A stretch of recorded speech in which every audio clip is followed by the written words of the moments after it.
Michael Irvin gets on an airplane just about every week to take him to a football game, but no airplane to a football game ever brought him to Munich until this very last weekend. The wheels are down. He is back on American soil. Michael Irvin, the Hall of Famer, playmaker, NFL Network, nice enough to join us here on Damon and Ratto. First of all, wunderbar, Michael. What a fantastic setting it was for a football game in Munich. Please give us your book report. What'd you think of that? It was a fantastic setting, man. It's beautiful. It was really, really beautiful. It was, man. The game, man. I'm saying they didn't even leave the game after the game. You know how, and here in America, I'm used to seeing people start shooting out towards anything in the fourth quarter. You know what I mean? If you're up 7, everybody starts beating you trying to beat the traffic. They had no concern about beating the traffic. We were there 10 minutes after everybody had left the field, the game, and they were singing all of our American songs. You know, it was fantastic, man. That was incredible. That you could see the passion. There's no doubt they're going to play another game there next year. There's no doubt about that. They're easily going to play another game. When you got 3 million requests for tickets, you know those mob guys over there that owns the NFL, they start calculating. If I can get $3,000 for every one of those 3 million requests, you just start putting money to numbers. They start putting numbers and seeing money. So yeah, it was incredible. So Tom Brady's officially seen everything in his career. There's nothing new left for Tom Brady to see on a football field. And he officially looked genuinely affected and impressed by the setting, the crowd. He mentioned the singing of Country Roads. I don't know how we do it, Michael, but there's one European stadium tradition that Americans need to start adapting, and we need to start singing in unison, 90,000 strong at the end of games. Like, that was awesome. It really was. That was awesome, dog. I'm telling you, I was in the booth with him. I was like, hey, you know what I mean? Oh, it was insane. It really was, man. I was like, this is insane. This was, when you got all those people singing like that, and it's just a game competition that's just taking place. It wasn't like, oh, did you guys won, screw, you know, it wasn't none of that. Everybody was singing. Man, I had chill bumps. Listening to it. It was phenomenal. It really was.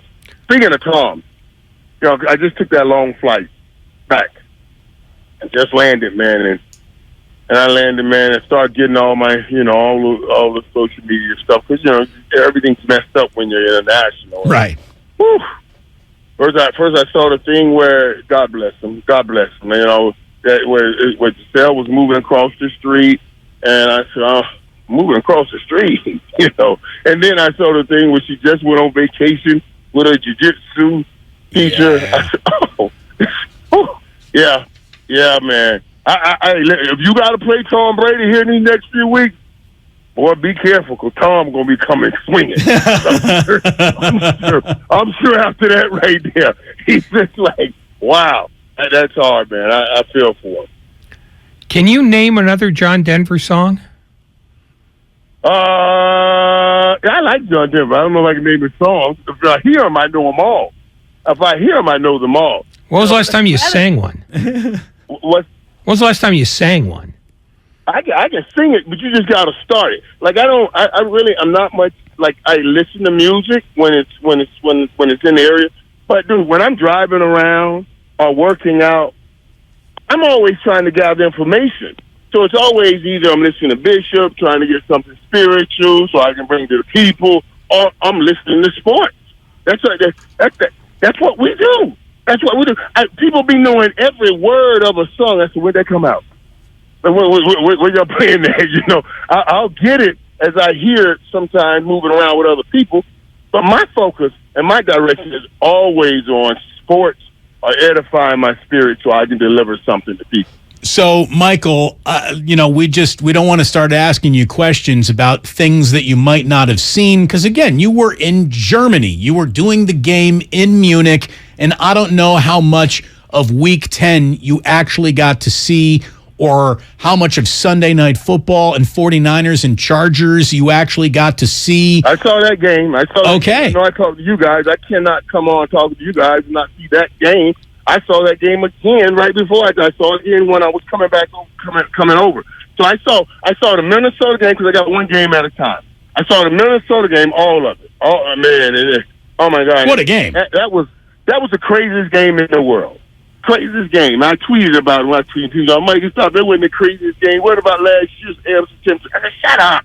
That might have been exciting. This was crazy. You can't get in touchdown from the half-inch line, and then you come out and try to quarterback sneak and fumble, and you get the touchdown on the fumble, and now you got to kick the ball off. You only got 40 seconds left. They go get 3 points. That's a crazy and the catch. Oh my God! Oh my God! I just got back. I'm going to reach out to Justin Jefferson, because I want to talk to him about that grab, and I want to reach out to Odell Beckham, and I want to do whose is better. Whose is better, the Odell Beckham grab or that Justin Jefferson grab? I don't know which one defied more physics. I'll say this: Justin Jefferson's grab was the best catch I've ever seen in terms of the defense played it perfectly as well, too. I mean, it was Odell Beckham was able to pull something back from over his shoulder, but he wasn't leaning into another human who was also catching the ball. Justin Jefferson was. Right. And it was 4th and 18. Down. Yeah, 4th and 18. It was 4th down. I don't know, I got my other 88 buddy, he has Hail Mary. But I don't know what name you put on that. You know what I'm saying? Because that Kirk Cousins threw that thing up, and I know he went to Hail Mary full of grace. He had to say that. He had to say, please let somebody come down with it. And Justin Jefferson put that thing down. It's the whole rosary right there. Right. So that was a phenomenal. So I saw that, then I saw the Cowboys game. Then I saw the Cowboys because I could see one at a time. Then I watched the 49ers game because it came on late. And then I just said, okay, let's try to drink and stay up the rest of the night and sleep on the plane. Speaking of drinking, did you have one of those quality 60-ounce steins of beer in Munich?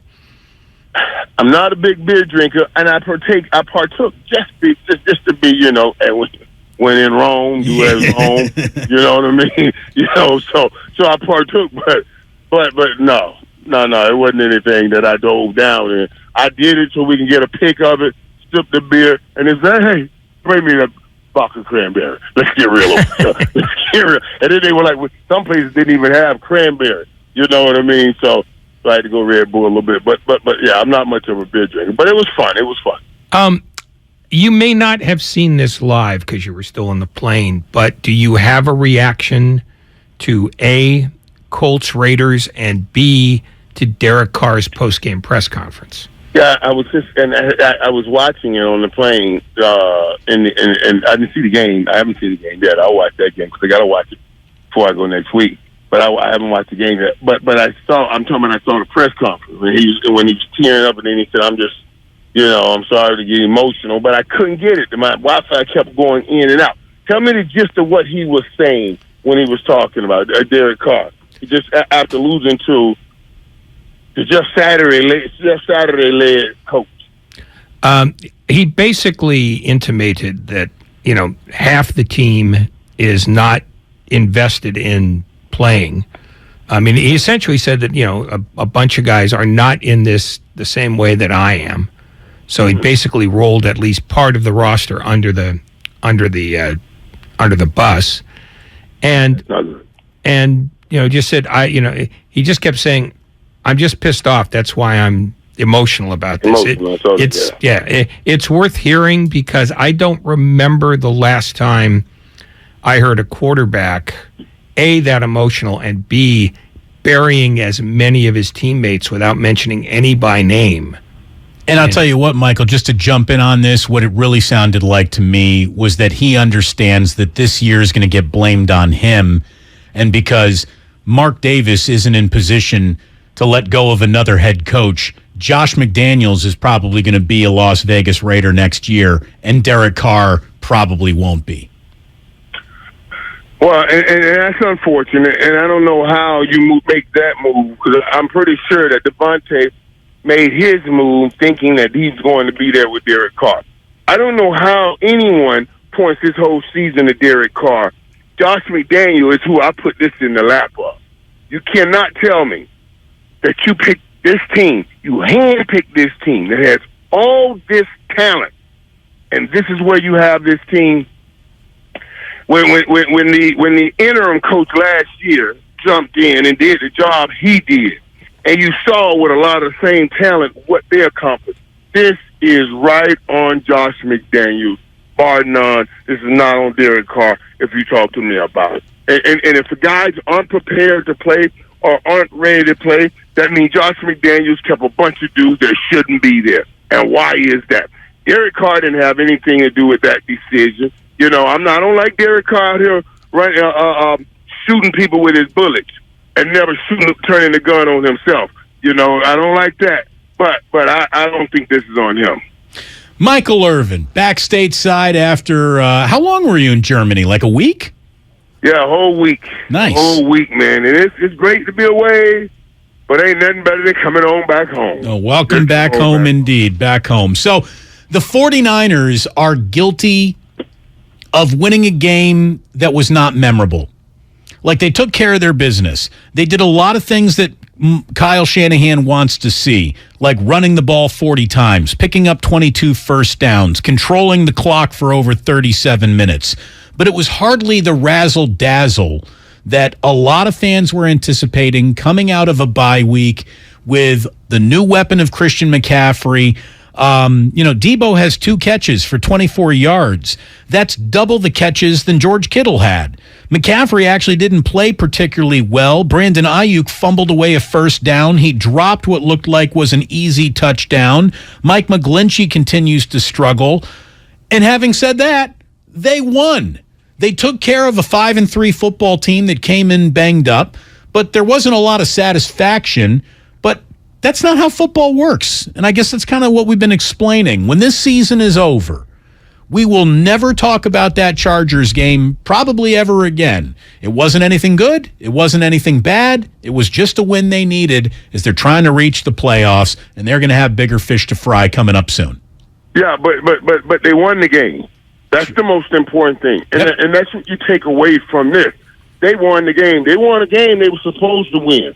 I got to come back here and deal with the Cowboys. It's the only good thing about Germany is I couldn't get back in time for Stephen A. That's the best thing about Germany. After the Cowboys lose, I couldn't get back in time for Stephen A. to deal with that mess. So, you know what I'm saying? You got to still win the games when things don't go right. And I'm going to tell you guys something, too. You guys watch the game. I watch the game. You watch it. You heard the announcers talking about Coach Staley out there talking about why no one's giving them any credit for what they're doing and 5-3 record or whatever. So you got their best game. They were going to play their best game. So, you know, they went right down early on and scored. They were playing their best game. They try to get credit. They try to prove to people that they belong in the talk with the top teams. You come out there saying we won the game. That was the most important thing, and that's not something I'm getting home that I can say about my Cowboys. How many vodka crayons are you going to have when you watch the Cowboy game, and will it be enough? That's exactly. I was all like, so I'm sitting in my room watching on Game Pass, and then I was like, okay. It's so funny you said that, man. I said, okay. Let me go back to the bar. Now I get back to the bar. I went to the bar, but we had a little room where everybody was watching the games together. You know, the whole crew. But I go over there and the Cowboys going through this. It becomes a room to mess with Mike. So I either needed some alone time. I even needed some alone time to watch the game. Or some vodka and crayon to to comfort me a little. So I went to the bar and watched it in the bar with all of these, with all the Germans that were there. Now it was cool watching the game, but towards the end, it ran me crazy. I just need, like, Like, I need the Cowboys. Sometimes I don't feel like they have that just the dog fight in them to go and take a game over that you're supposed to win and put it away. San Fran took the game away. They put the game away when they had a chance in that fourth quarter. You know what I'm saying? They won the game. They put it away. Dallas just don't have that fight sometimes, and it irks me. It irks me. Michael, today in the conference call, Kyle Shanahan was asked about Odell Beckham Jr. and whether or not they might be interested in him. A couple of weeks ago, we asked you about Christian McCaffrey, and, you got all giggly when you started thinking what he could do in Kyle Shanahan's offense, which now has so many weapons, you wouldn't think they'd need another. But if I say Odell Beckham Jr. to the 49ers, what do you think when you hear that? Yeah, that would be scary. That would be scary. That kind of talent around Kyle Shanahan. Listen, man. Oh yeah, like I told you guys earlier, he already knows pretty much the system. And even though now, when you watch it, when I watch the Rams, I see how well Odell's talent and skill set fit that offense. Allen Robinson less so. Even though I love Allen Robinson as a wide receiver. But with that offense, it reminds me of what Chan Gailey used to do. And I couldn't play in Chan Gailey's offense. It was too much stop and go. I couldn't bully people enough. There's not enough bullying in the offense. Odell has the stop and go that really accentuates the talent that's needed in that kind of offense. That's why Christian McCaffrey is so good, because of that. He has that stop and go. So it would be an incredible fit. It would absolutely be an incredible fit. And as he will help the Cowboys, it would certainly put the 49ers over the top if they can get Odell. Why do you think they're having so much trouble getting the ball to Deebo Samuel in the passing game? Is he not getting the separation? Is Jimmy not making the throw that he needs to make? Or is Kyle just, using him more of a decoy than anything else? Well, you don't use him as a decoy by choice a lot of times. That's just the force on how everybody plays him and what everybody's doing around him. Now he's clear. See, when you're growing to the number one receiver, it's one thing. When you're $30 million strong, you are clearly the number one receiver, and it's another thing. That means no matter what, if they're running a zone coverage, everybody in that zone still's watching you.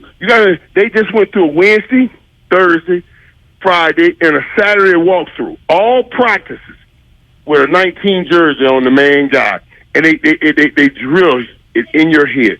19 right here. Why is 19? 19 coming across. They're coming in 19 here. 19 here. That's all they know. That's all they know. And that is an adjustment. But I think you guys will be okay. I think Deebo will be okay, because what you're also seeing now is when Deebo does get the ball, he looks like he be want to kill somebody. I'm like, dude, you ain't got to run into everybody. You can try to run around somebody, but he looks like he be want to kill him. Just run right into him like, yo, but back up. But I think that'll be okay. Is there anything to the notion that maybe this is what the 49ers want to do the most, which is not get anybody the kind of game that Justin Jefferson seems to have, but to just simply possess the ball for 37 minutes a game and slowly choke the game out? Is that just philosophical and it's not going to ever change? Or do you look at this team and say, if it got to a shootout, they could do that? I think if you get in a shootout, you can make those plays. And I hear people always say, man, is this philosophical? Is that what we're trying to do? We want to just, grind the clock. Everybody wants to be explosive. But as I keep saying to everybody around here, or as I say to people on First Take, explosive is good. Physical is better. And I told you, I thought we saw that, the week Tennessee played Kansas City, because if Kansas City didn't have God himself playing quarterback, Tennessee, which is a lesser team, I think would have beaten them. You know what I'm saying? And there's another game that week because I wanted to use it. I wanted to use it as an example to talk explosive over physicalness. There was another game that went on that week that I said, "Oh, the Jets beating the Bills. The Jets beating the Bills. Remember the Jets were physical and running the ball." And I said, "Okay, so you know, explosive, physical being explosive because around here." I always have to deal with the Tony Pollard being explosive and the Zeke physical. I keep saying you want to be physical and be able to have some explosive as opposed to just being explosive and can't be physical. Explain how you used to correct red zone problems, either from your playing days or what you've learned about how teams go about drilling. That's a thing because the Niners keep on stalling in the red zone. How did you, how did Emmett, how did Jay Novacek, how did that offensive line, how did Jimmy Johnson get through weeks of red zone frustration? You know what? And it's so funny you guys ask because that's what we were talking to Tom Brady about when we sat with him. When we sat with the teams, you know, Tom Brady said, "Man, we're not good in the red zone right now." And why? He said, "We can't run the ball. We're not physical enough right now in the red zone, just right in the middle offensive line. Because the football field gets so small when you get down, and then you're dealing with 25 yards of football field, and every line is another defender. You see what I mean? So you got a 20. And the only way you improve this a lot of times is let's make sure, hey, when we come downhill, we have to come downhill. And you guys have that. You have the ability to be physical. That's why this is such a crucial spot. That I think will work its way out. Denver is where the Niners are going to spend some of their week practicing. They're getting ready for altitude. They're off to Mexico City as the NFL has yet another international game. How much did altitude affect what you guys wanted to do when you guys went to do it? No, the altitude is real. That junk is real. Don't you, and I was crazy and ignorant and thinking, nah, this ain't real. I can do this. It's nothing. I get up there, I'm going to be fine. Man, we went to Denver. That thing was real. And then even after I retired, we were shooting The Longest Yard, that movie. We were shooting The Longest Yard in Albuquerque somewhere, man. And I was like, oh, this is crazy. That altitude is real. So getting a chance to work out in that altitude and get accustomed to it. Your lungs got to get accustomed to it. That's very smart. When I think of international expansion for the NFL, to me, Mexico City makes an awful lot of sense only because, you're not having to fly across an ocean. It's still in in North American time zones, basically, and an incredibly passionate fan base is just waiting for, more American football to be imported. You just got back from Munich. Like, put your prognosticating hat on here, Michael. Do you think the NFL will ever be able to have a team, a division, an actual footprint and presence in Europe? Roger and I was talking about that on the sideline. That's what Roger Goodell and Commissioner Goodell, I should say. Commissioner Goodell and I were talking about that on the sideline over in Munich. And he was just so pleased with what was going on. And I ended the conversation. I'll just tell you guys, I ended the conversation with, I'm not worried about it, buddy. I know you'll find a way. Because that's what we were talking about. The possibility of putting a team, getting a team over there, an international team. And he talks about the logistics of it. And the issue is when we get to the playoffs, you may be able to work it through the regular season. You know what I mean? But when we get to the playoffs, that's going to be something different. But listen, like I was shocked. Let me tell you, I was shocked. Tampa got over there Friday. They landed. They worked Friday in Tampa. They got on the plane, flew, landed, worked out. We went to their practice. Then we met with them at the hotel. And then, they went to sleep for Saturday, woke up Sunday, and played that game. So I was like, man, so obviously, I know it takes something out of you, But there's a possibility. And I told Commissioner Goodell, I know you're the dude to find it. You're the dude to find it. And I believe they will. Michael, thank you so much for joining us. I didn't know if we were going to be able to talk to you today. I knew you were going to be flying back. We always appreciate your time. Thank you for going out of your way to make sure you joined us on a Monday. We really appreciate it. Wunderbar, Michael. Wunderbar. All I know is Shiz Michael. It's like this playmaker. That's all I kept saying over there, trying to introduce myself. Shiz Michael? She's making something like that. I don't know. Can we say that on the radio? I think we can say that on the radio. Michael, thanks so much, man. All right, guys. I appreciate you guys. Hey, listen, y'all. You guys are family, man. I really do enjoy chatting with you all so much. Thank you so very much. We always appreciate it with you. There he is, Michael Irvin. Family, Ray. Family. He is on the Christmas card list.